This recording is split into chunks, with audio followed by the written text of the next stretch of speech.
2시간 전에 마감한 트레이더가 생생하게 전하는 글로벌 마켓 리뷰 델타1입니다.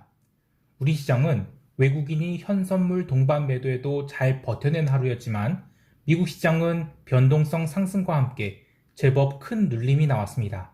무엇보다도 에너지 가격이 연속해서 급락한 것이 눈에 들어오는데요. 에너지 가격이 하락한다면 유럽이 인플레이션 우려는 꺾이는 것일까요? 시장을 어떻게 보고 있는지 트레이더의 관점을 이야기해봅니다. 먼저 아시아 세션 갑니다.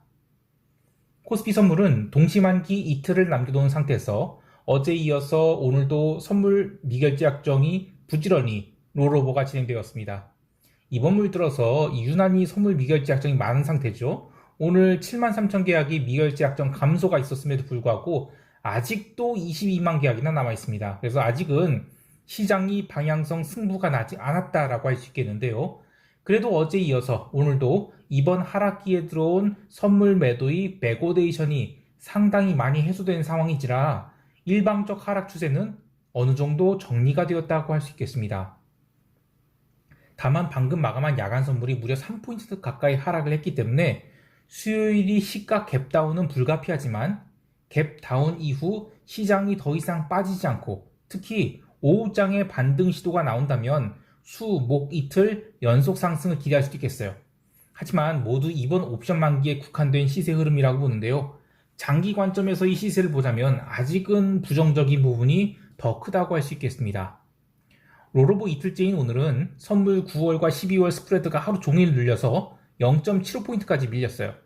선물 스프레드가 눌리는 것은 9월물에 쌓은 선물 매도 포지션을 12월까지 계속 매도를 끌고 가겠다는 것으로서 3분기만이 아니라 4분기까지도 시장을 부정적으로 보는 쪽이 늘어나고 있다, 이런 의미가 듭니다.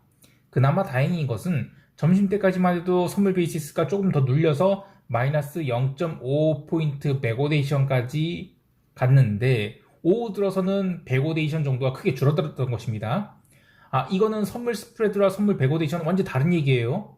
물론 이거 다들 아시겠죠. 선물 시장 참여하시는 분들이 이 선물 스프레드가 눌린 거랑 이 선물 베이시스가 백오데이션 나왔다 이거랑 헷갈리진 않으시겠죠? 예, 아무튼 다시 들어와서 어쨌든 이제 오후 들어서는 백오데이션 정도가 좀 크게 줄어들었어요. 이거는 지금 9월물에 쌓인 선물 매도 미결을 갭 다운이 나왔을 때 리버셜로 이익을 확정시키고 일부는 환매를 해갖고 콜 간발을 튀겨 먹을 것인지 아니면 더욱 강하게 선물 매도를 밀어서 310 이하에 쌓여있는 이 대량의 풋옵션 미결제 약정을 손절매를 일으킬 것인지 요게 지금 두 가지가 시장 관전 포인트예요.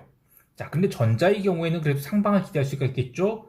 네, 후자의 경우에는 이번 물은 상방을 꿈꾸기는커녕 아주 어처구니 없는 대하락이 나올 수도 있어요.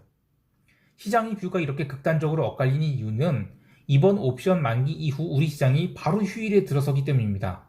휴일을 앞두고 미리 롱배팅이 됐던 숏배팅이 됐던 포지션을 적극적으로 담기가 부담스러운 것은 시장 참여자들 모두가 동일하고, 그래서 지금 시장의 열쇠는 누군가가 방향성을 엇박자 타서 물리기만 기다리고 있는 것이라고 봐도돼요. 이럴 때는 어중간한 개미들이 아주 탈탈 털리거든요.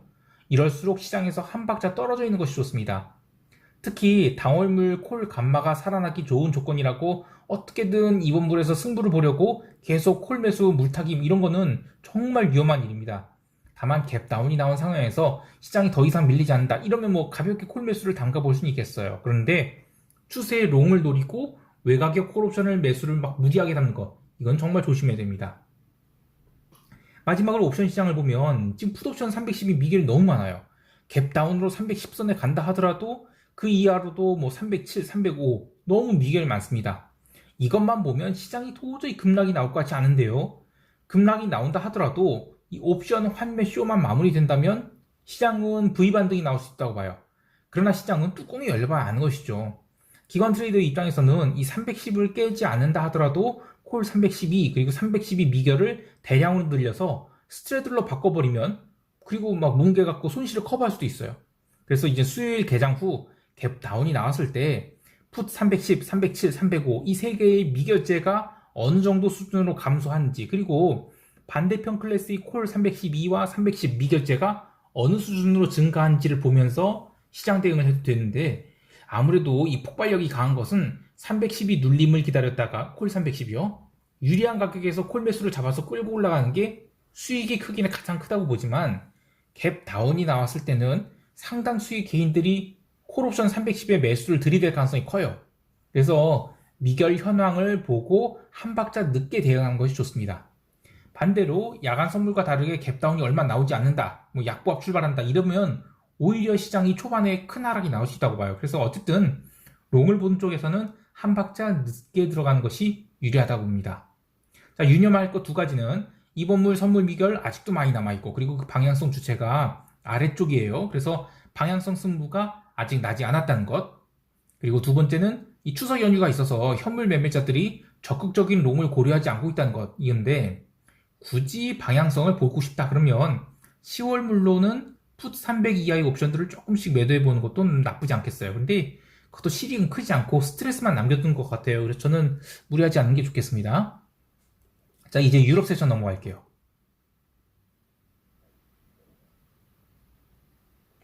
유럽 증시는 윗꼬리를 달았지만 그래도 미국보다 훨씬 강했는데요.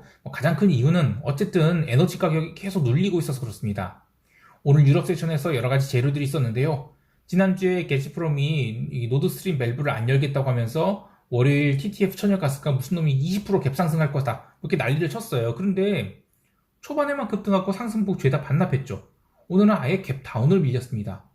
전력 가격도 계속 밀렸는데 이렇게 되면 에너지 위기가 끝난 거 아니냐 할 수 있지만 사실 이 정도는 택도 없어요. 하지만 어쨌든 이 투자자의 심리를 어느 정도 개선했다는 점에서는 에너지 가격이 꺾이는 것이 좋은 흐름이라고 할 수 있겠습니다. 그러나 이 통화시장이나 채권시장은 증시와는 또 다른 흐름을 보였는데요. 우선 통화시장은 아시아 세션부터 달러가 눌렸죠. 그래서 유로화가 살살 살아났습니다. 그러면서 유럽 세션 초반에는 유로화가 또다시 페리티에 도전하는가? 이런 정도의 상승이 나왔어요. 자, 여기까지는 에너지 가격이 이틀 연속 하락한 것에 대해서 증시도 좋게 생각하고, 그러니까 유로화도 강세가 나온 것이죠. 그런데 이 뒤의 흐름은 전혀 다르게 움직였습니다.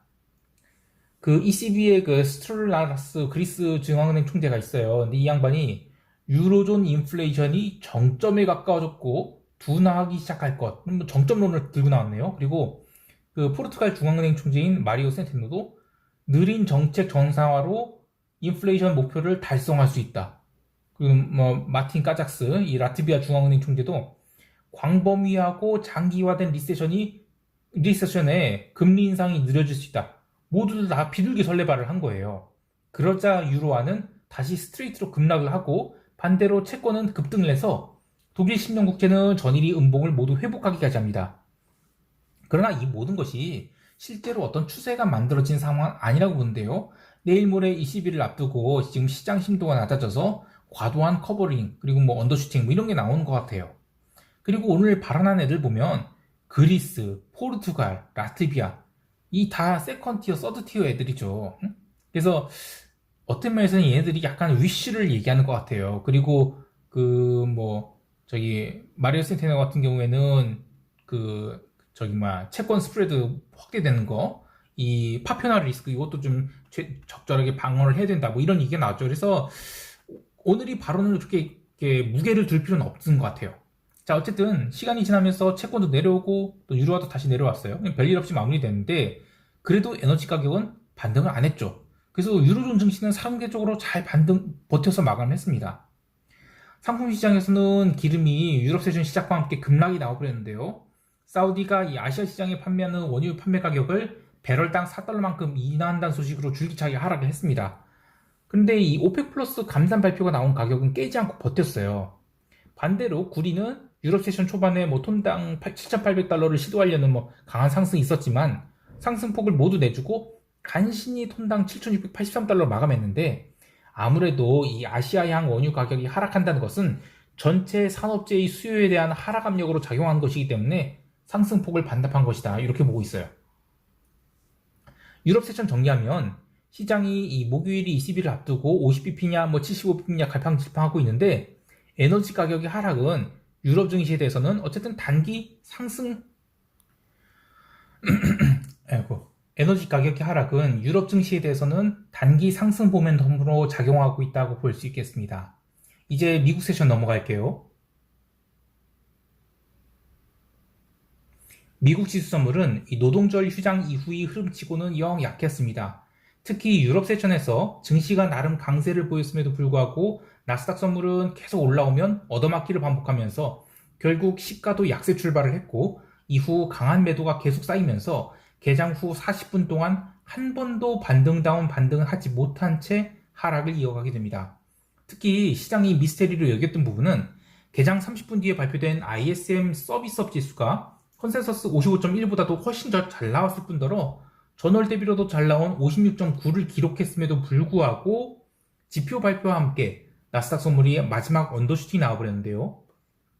일부 리서치에서는 오늘 금리가 올라서 나스닥이 하락했다 이렇게 얘기하는데, 미국 금리가 오른 것은 유럽 세션에서 유로존 금리가 아까 얘기한 일부 ECB 위원들이 발언으로 급락했다가 다시 올라오면서 그때 미국 금리도 같이 올랐어요. 그러니까 그때 이제 미국 국채가 빠졌다는 거죠. 그래서 지표 발표 때 이미 금리가 올라올 만큼 올랐어요. 그래서 금리가 올라서 나스닥이 하락했다, 이거는 좀 무리인 거죠. 물론 시장이 언더슈팅을 주면서 목표가 11,930 나스닥 여기를 딱 찍자마자 나름 V 반등을 시도했어요. 그래서 장중에 눌림이 나온 부분은 모두 되돌려주는 그런 급반등이 나왔는데, 이후 시간이 지나면서 상승폭을 반납하는 그런 따주기 흐름이 나왔습니다. 이는 시장이 아직까지는 추세적인 움직임을 보일 그런 모멘텀이 없다는 증거가 되어 있고요. 오늘 시장이 고점 그리고 저점, 이게 철저히 변동성에 연계된 움직임을 보여줬거든요. 그래서 그냥 오늘 하루는 전형적인 기술적인 흐름이었다, 이렇게 볼 수 있겠습니다. 한편 미국이 경제 지표가 잘 나오면서 달러 강세가 나오니까 주가가 하락했다, 이런 이야기도 있어요. 근데 이것 또한 잘못된 분석이라고 보는 게, 어제 달러 인덱스를 끌어올린 주범은 유로화가 아닙니다. 엔화가 114엔을 깨고 스탑로스가 나오면서 엔화 초약세로 인한 달러 인덱스 상승이, 그게 문제였죠. 그리고 유로화는 ECB 위원들이 발언 이후로 하락세로 전환됐다가 ISM 서비스업 지표 서프라이즈 나오면서 잠깐만 언더슈팅 주고는 바로 강한 매수세가 들어왔어요. 그래서 아래 꼬리를 꽤 길게 달았습니다. 또한 이 엔화의 약세도 아시아 세션부터 시작된 거예요. 그래서 유럽 세션 들어와서 더 심화됐죠. 그리고 미국 세션에서는 그닥 더 빠지거나 그런 건 아니에요. 자, 그렇다고 해서 어떤 업종이 특별히 과하게 빠지는가, 그렇지도 않아요. 초반에는 은행주가 시장 하락을 주도했다가 시간이 지나면서 반도체 주식 눌리고 나스닥에서 눌린 건 맞아요. 근데 어쨌든 시장은 지금 월요일 휴장에 따른 그런 매물을 소화하면서 기술적으로 저점과 고점을 확인한 정도다, 이 정도로 보지 변동성이 폭발을 했다, 이렇게 보지는 않습니다. 다만 이 걱정되는 것은 변동성이 100원 이전으로 마감했어요. 변동성 선물이. 그래서 여차하면 변동성 폭발과 함께 시장이 추가 급락이 나올 수도 있어요. 원래 수요일은 신규 실업수당 청건수 그리고 원유 재고 같은 지표가 나오지만 이번 주는 월요일 휴장으로 하루씩 수년돼 있죠. 그래서 이번 주 수요일은 무게감이 있는 경제 지표가 없습니다. 그래서 여기서 추가로 시장이 하락한다고 보기는 어렵겠습니다. 중요한 이 포인트 피겨인 나스닥 12,000포인트를 어쨌든 종가상으로는 지지한 셈이거든요. 그래서 시장이 갭으로 움직이지 않고 본장의 바닥 확인을 한 번 더 하고 튀어오른다? 그러면 의미 있는 상승세가 시작되는 첫날이 될 수도 있겠습니다. 전일 종가와 저점 간이 거리가 얼마 되지 않아요. 그래서 롱을 본 쪽에서는 전일 저점권에서 롱포를 잡을 때 변동성이 튀지 않는지를 보면서 잡으면 되겠고요.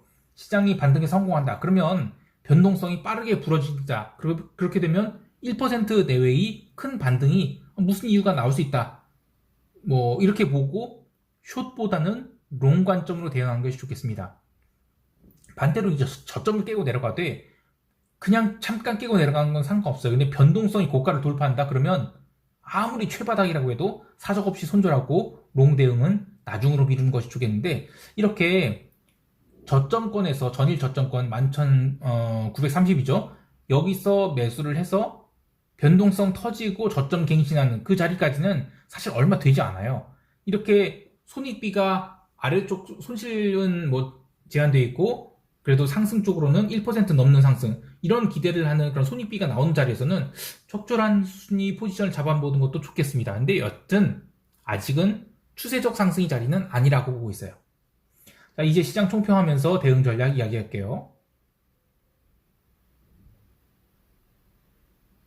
우리 시장은 야간 선물이 310.10포인트로 밀리면서 마감을 했어요. 근데 실제로 이 가격에서 오랫동안 머물기는 어렵다고 봐요.